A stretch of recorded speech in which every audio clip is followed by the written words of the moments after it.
தமிழ் சின்னத்திரை உலகில் மிகவும் பரபரப்பாக பேசப்பட்டு வரும் பிரச்சனை என்றால் அது விஜய் டிவியில் ஒளிபரப்பாகி வரும் குக் வித் கோமாளி சீசன் 5 நிகழ்ச்சியில நடைபெற்ற பிரச்சனை தான்.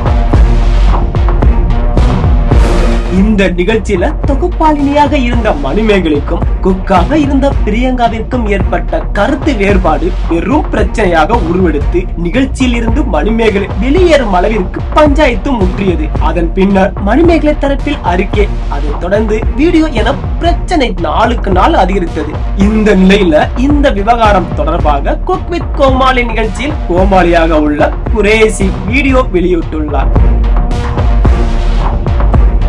அவர் அந்த வீடியோவில் கூறியதாவது, திவ்யா துரைசாமி எலிமினேட் ஆன தினத்தில் தான் பிரச்சனை தொடங்கியது. திவ்யா துரைசாமி ஒவ்வொருவர் குறித்தும் பேசினார். அதன் பின்னர் பிரியங்கா திவ்யா துரைசாமி குறித்து பேசலாமா என கேட்டாங்க. அதற்கு ரக்ஷன் ஓகே என சொன்னான். ஆனா மணிமேகலை எதுவுமே சொல்லவில்லை, ஒரு சைகை கூட காட்டவில்லை. திவ்யா துரைசாமி இந்த சீசன் முழுவதும் தன்னுடன் பயணித்து குறித்து பிரியங்கா பேசினார். உடனே குறுக்கிட்ட மணிமேகலை, நீங்க பேச வேண்டாம் பிரியங்கா, ஏற்கனவே நீங்கள் தான் இந்த நிகழ்ச்சியின் தொகுப்பாளி என பேசி வராங்க, எனவே வேண்டாம் என கூறினாங்க.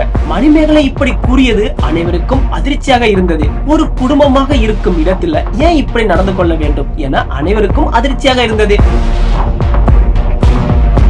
பிரியங்காவோ நான் திவ்யா துரைசாமி குறித்து பேச வேண்டும் என கூறினார். ஆனால் வேண்டாம் என மணிமேகலை மிகவும் ஸ்ட்ரிக்டா கூறியதா பிரியங்கா அந்த இடத்திலிருந்து வெளியேறினாங்க. இப்படித்தான் அந்த வாரம் ஷூட்டிங் நடந்தது. அதன் பின்னர் அடுத்த வாரம் ஷூட்டிங் தொடங்கும் போது கடந்த வாரத்தில் நடந்த விஷயங்களை குறித்து ஒரு முறை பேசிவிட்டு ஷூட்டிங்கை தொடங்க விடலாம் என பிரியங்கா நினைத்திருக்கிறாரு. குறிப்பாக ஒரு சக போட்டியாளராக என்னுடைய பேச்சுரிமை அங்கு தடுக்கப்பட்டுள்ளது என்பதை வெளிப்படுத்தவே நினைத்துள்ளார். இப்படியான நிலையில தான் இது குறித்து தான் பிரியங்கா பேசி.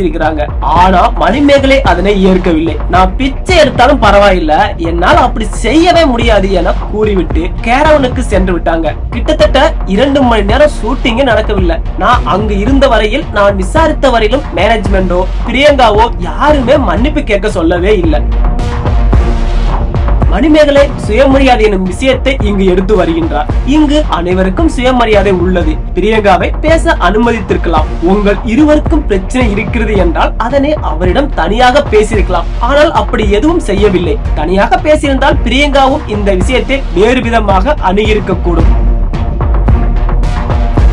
அன்றைக்கு சிறப்பு விருந்தினராக கலந்து கொண்ட சின்னத்திரை செலிபிரிட்டி கூட குக் வித் கோமாளிக்கு வந்தா ஜாலியா இருக்கும் என நினைத்தோம். ஆனா இப்படி சண்டையெல்லாம் நடக்கிறது என கூறினாங்க. இதுதான் அன்றைக்கு நடந்தது என குரேசி அந்த வீடியோல பேசியிருக்கிறாரு.